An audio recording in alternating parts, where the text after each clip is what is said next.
I believe most of us who are in crypto are all waiting anxiously for the Bitcoin ETF to get approved in the US. That will attract trillions of dollars into the crypto industry, not just Bitcoin. If you are a whale who already accumulated a lot of Bitcoin, then that's good for you. If you are a small prawn like me who don't have a lot of Bitcoin, yeah, you might feel sad. I also feel sad that as the spot Bitcoin ETF is going to get approved very soon, I don't have enough capital to buy many Bitcoin. But I try my best to buy as much Bitcoin as possible. What I can say is that we are still very early to this game. According to a data from a company called the AAA, the crypto ownership rate right now is still less than 5% on a global basis.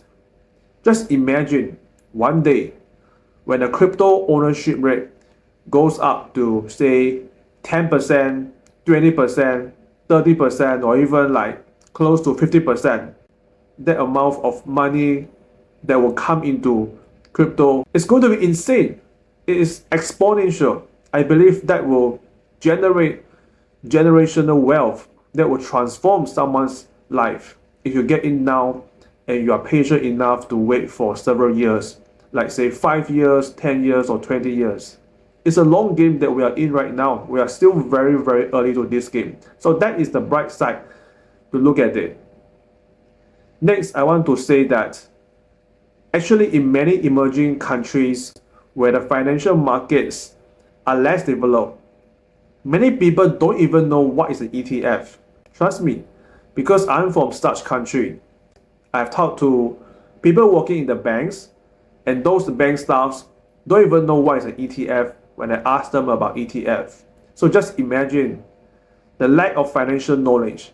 And you're so fortunate that you have this knowledge of ETFs, cryptos, and you know the impact that the Bitcoin ETF will make on Bitcoin and other cryptocurrency. Because you have this knowledge. Knowledge is power. Knowledge is money. You can use your knowledge to invest early in Bitcoin as much as possible to the maximum of your ability. And you will reap the rewards very soon, like in a few years' time. Or if you want to be more greedy, you can wait for 10 more years, 15 more years if you are still young and you are greedy and you are patient. That's how fortunate you are. Look at the bright side. Next, I want to talk about how we can apply the dragon head strategy to big cryptocurrencies to invest. Like for example, Bitcoin is a no-brainer if you use the dragon head strategy because Bitcoin is the first cryptocurrency. Bitcoin is the cryptocurrency with the largest market capitalization. Bitcoin is a digital gold. Bitcoin is even better than a physical gold because Bitcoin is of finite supply, whereas gold supply is like unlimited. Gold have been mined for thousands of years, and nowadays there are still several gold mining companies who are still mining gold like non-stop, like indefinitely. So gold supply is actually unlimited if you look at it this way. And I believe that the Bitcoin will exceed gold one day. I mean, that's like for sure. It's only a matter of time, like maybe in a matter of 5 years or 10 years.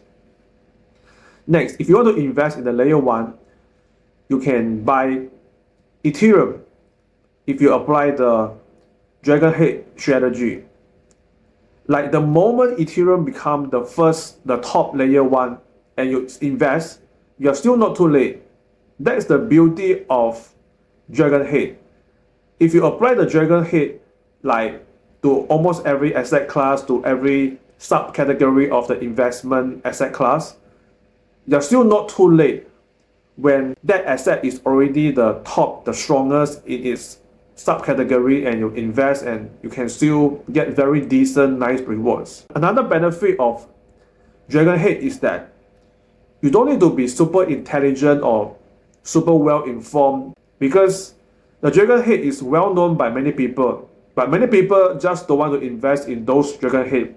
They try to go for those fancy, less well known, smaller cap assets, thinking that they can 100x, 1000x on their investment returns. And very often that leads to bad outcomes for their investment returns.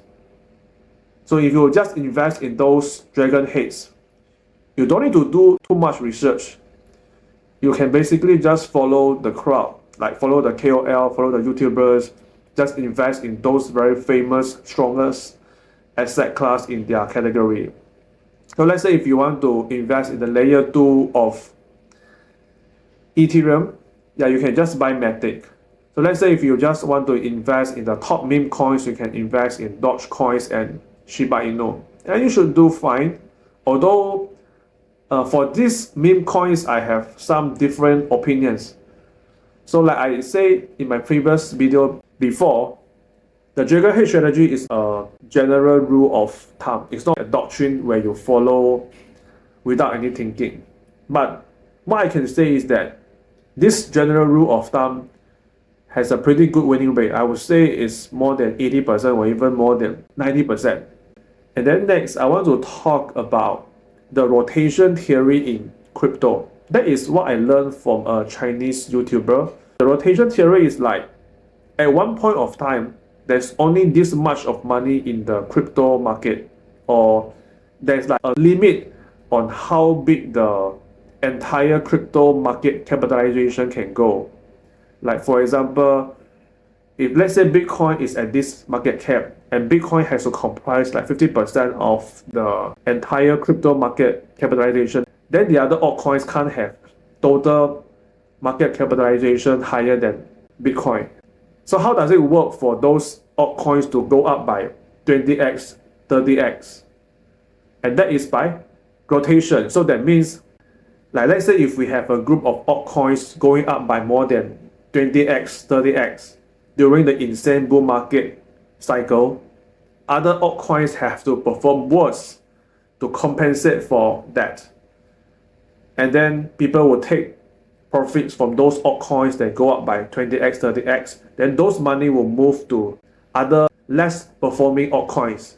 Then those altcoins that go up by 20x, 30x will start to go down. Other altcoins that didn't perform well previously will start to perform well. So this is how they balance it. Let's just wait and see if the spot Bitcoin ETF will get approved. Yeah, I will stop here. Thanks for listening.